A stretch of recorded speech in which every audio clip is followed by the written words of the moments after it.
नाज़रीन, Z news में आपका खैर मकदम है। District legal service authority Poonch ने डाक बंगलो पुंछ में समाजी बहबूद महकमा पुंछ के इश्तराक से काम की जगह पर ख्वातीन की जिनसी हरासानी की रोकथाम, ममानत और अजाला एक्ट 2013 पर खुसूसी जोर देने के साथ सनफी हसासियत और जिनसी तशद्दुद की रोकथाम के बारे में एक बेदारी प्रोग्राम का इनेकाद किया। इस प्रोग्राम में तकरीबन 80 ख्वातीन और महकमा के अमला ने शिरकत की। इस मौके पर DLSA के सेक्रेटरी वजाहत हुसैन काजमी ने इस एक्ट की जानकारी दी। इस मौके पर भानु प्रताप डिप्टी चीफ और Sadaf Mir assistant legal aid defence counsel ने भी खिताब किया। आगे देखिए हमारे नुमाइंदा जहांगीर अहमद की रिपोर्ट। ये इंटरनल कंप्लेंट कमेटी और लोकल कंप्लेंट कमेटी की इनकी जो पावर्स रहती है वो सिविल कोर्ट की तरह रहती है। मतलब इनके पास जब भी कोई कंप्लेंट आएगी तो इस कमेटी के पास पावर है, ये उस एम्प्लॉयर को समन भेजेगी, वो रिटर्न में कंप्लेंट जो भी आई होगी दूसरे बंदे को उसका रिप्लाई देना है। एक सिविल कोर्ट की तरह की पावर्स इस कमेटी के पास रहती है। देन हमारे पास मोस्ट इम्पोर्टेंट सेक्शन 9 चीजें हमने देखा, हम हॉस्पिटल में जाते हैं तो वहाँ पे और ये बाहर पे ना इमरजेंसी के बाहर उन्होंने बोर्ड लगाए होते हैं कि क्या क्या ऑफेंसेस है जो लीगल सेक्शंस में वहाँ हेल्पफुल रहते हैं। तो यहाँ पर भी ये रखा गया कि जो भी ऑर्गेनाइजेशन है वहाँ पे उनको ICC के हर प्रोविजन डिस्प्ले करने हैं सामने प्रोमिनेंट प्लेसेस पे कि सेक्सुअल हरासमेंट अगर कोई करेगा फीमेल एम्प्लॉय के साथ तो उसको ये कॉन्सिक्वेंसेस फेस करने पड़ेंगे कि कोई ऐसी हरासमेंट हुई है उसके साथ तो वो कंप्लेंट जो है पुलिस को फॉरवर्ड कर दी जाती है under section 509 of IPC। Normally 509 IPC में रहता है, मगर अगर मान लीजिए कुछ ग्रेव है, अगर मान लीजिए कहीं वर्क प्लेस पे कहीं पे रेप कमिट हुआ है या फिर 54 की हद तक है तो फिर उसी हिसाब से IPC की सेक्शन जो है इन्फोर्स इलेक्शन में आएंगे। ठीक है,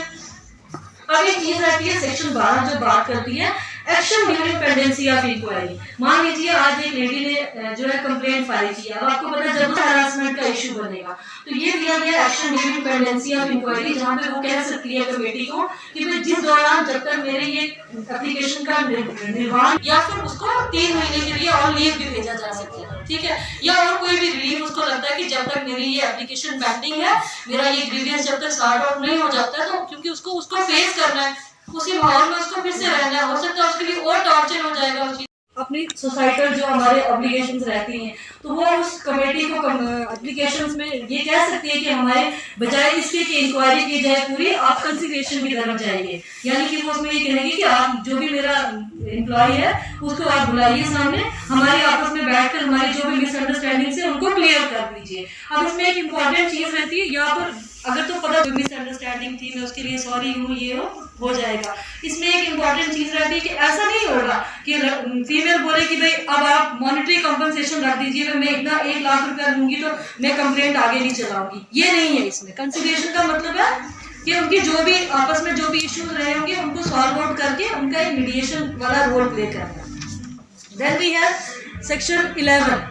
इंक्वायरी इन कंप्लेंट। अब जो भी इंक्वायरी रहती है कंप्लेंट की वो मैंने आपसे पहले ही कहा वो सिविल कोर्ट की तरह पावर्स रहती है उसकी। ठीक है, विद इन जो भी हमारे पास एम्प्लॉयज है उसको रिप्लाई करना है, विद इन 7 डेज उसको अपनी रिप्लाई देना है कि जो भी एलिगेशंस मेरे अगेंस्ट आई है मैं उनके बारे में क्या कहता हूँ, क्योंकि राइट ऑफ बीइंग हर्ड तो उसको भी देना ना। दोनों जो भी हमारे ऐसे इश्यूज जो लीगल इश्यूज रहते हैं आप उस पर अवेयरनेस ड्राइव के माध्यम से या स्कूल्स में ड्राइव के हिसाब से या डिबेट्स में या मीडिया के जराए लोगों को अवेयर करते हैं। We are thankful to you sir for this and at last I would request honourable secretary DALSA to kindly conclude the programme and share the legal provisions on the act with us kindly sir. तो in that context हमने सोचा कि चलो आप लोगों को aware होना चाहिए। जैसा कि आप लोग जानते हैं excuse of law, ignorance of law is not an excuse. तो यहाँ पे हमारे पेरिफेरल डिस्ट्रिक्ट जितने भी हैं उनमें दिक्कत ये है कि लॉ का पता नहीं होता। सबसे पहले हमें ये जानना है कि हमें किसी लॉ की नॉलेज है, उसके बाद जा करके हम उसकी जितने भी उसके प्रोविजंस हैं उनको जा करके यूटिलाइज कर सकते हैं और डे टू डे लाइफ में उनको इम्प्लीकेट कर सकते हैं। नाउ द इशू इज कि यहाँ पे ऐसे बहुत सारे इंसिडेंट होते होंगे, फॉर्चुनेटली इतने ज़्यादा नहीं होते हैं क्योंकि हमारा सोशल स्ट्रेटा ऐसा है, हम लोगों का सोशल वैल्यूज इस तरह की इंटैक्ट हैं। सोशल वैल्यूज में औरतों को उस तरह का मुकाम दिया जाता है कि इस तरह के इंसिडेंट बहुत कम होते हैं, बट जहाँ पे होते हैं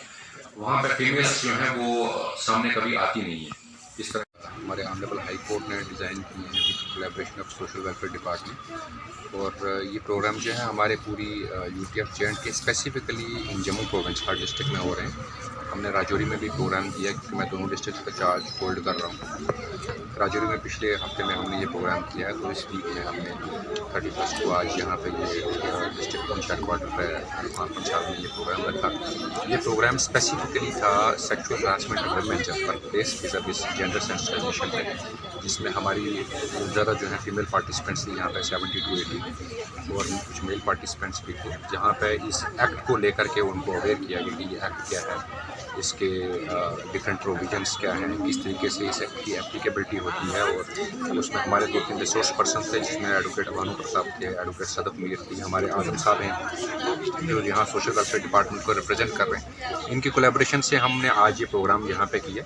और जितने भी डिफरेंट कंटूर्स थे इस एक्ट के, उसको लेकर के विज़ुअली जेंडर सेंसिटाइजेशन जो टॉपिक था उस पर हमारे डिफरेंट रिसोर्स पर्सनस ने बोला, जिसमें हमारी कुछ सोशल वेलफेयर डिपार्टमेंट की पार्टिसिपेंट्स थी लड़कियाँ, वहाँ उन्होंने भी बोला और हमारे एडवोकेट्स थे यहाँ पे रिसोर्स पर्सन, उन्होंने भी बोला। और कुल मिला करके ये एक जेंडर सेंसिटाइजेशन का प्रोग्राम है और sexual harassment of women at work place, अगर इस तरह का कोई इंसिडेंट होना है उसको किस तरीके से रिपोर्ट करना है, किस तरीके से हमारी जो इंटरनल कंप्लेंट कमेटीज़ हैं वो किस तरीके से बनाई जाएंगी, उन्होंने किस तरीके से इन कंप्लेंट्स का डिस्पोजल करना है, अगर कोई अपील होगी तो वो किस तरीके से डिसाइड की जाएगी, अपीलेट अथॉरिटी कौन है, इंटरनल कंप्लेंट कमेटी में कौन से मेंबर्स होंगे जो इस तरह की कंप्लेंट्स को देखेंगे। अगर किसी भी विमेन जो वर्क प्लेस पे है, अगर उसके साथ किसी तरह का भी अगर कोई हरासमेंट होती है, वो सिर्फ ये नहीं है कि कोई सेक्सुअल हरासमेंट है, सेक्सुअल हरासमेंट्स में बहुत सारी चीज़ें आती हैं जहाँ पे ज़रूरी नहीं कि फ़िज़िकल हरासमेंट हो, इमोशनली हरासमेंट भी किया जा सकता है, और भी बड़े तरीके हैं हरासमेंट करने के। तो ये सब चीज़ों पे हमने उन लोगों को अवेयर किया है, यहाँ पे सब लोगों को ये बताया गया कि इस एक्ट के डिफरेंट जो है वो पैरामीटर्स कंटूर्स क्या हैं, उस तरीके से हमने यहाँ पे सबको एजुकेट किया। Thank you.